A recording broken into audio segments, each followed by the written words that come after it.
Je te remercie beaucoup. Merci d'avoir apprécié. Merci. Vraiment, merci bien. Merci. Non, pas de quoi. Merci. Ça marche. Merci. Un mot simple, parfois murmuré, souvent discret, mais toujours chargé de sens. Merci. Dire merci, c'est reconnaître l'autre.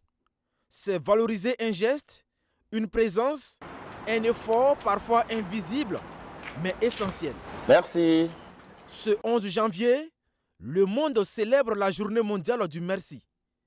Pas seulement comme une formule de politesse, mais comme un véritable levier pour renforcer les relations humaines.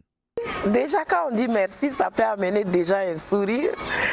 On est content, ça oxygène le cerveau et ça libère ce qu'on appelle des endorphines qui rendent la joie de vivre, qui sont des hormones.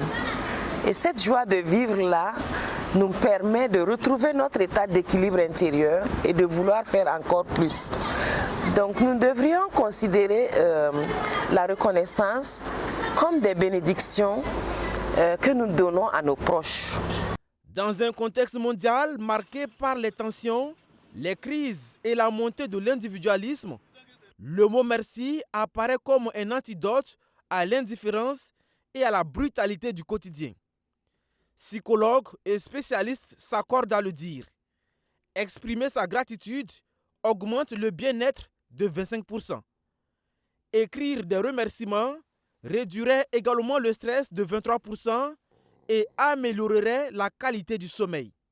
Et il y a des études qui montrent que 80% des personnes qui pratiquent, on parle réellement de la pratique de la gratitude, ceux-là même qui inscrivent la gratitude dans leur dynamique quotidienne, ce sont des gens qui ont un niveau bas, non seulement de stress, d'anxiété et de dépression.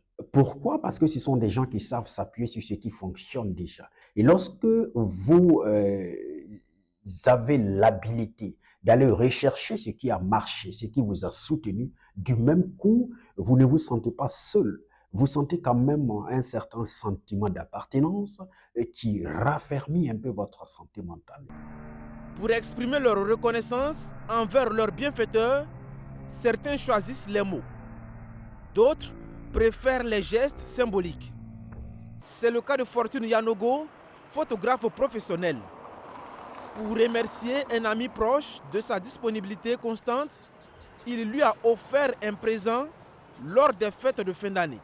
Comme je l'ai surpris et qu'il venait de se réveiller, il a voulu pleurer, mais moi je dis, mais mec, tu ne peux pas pleurer.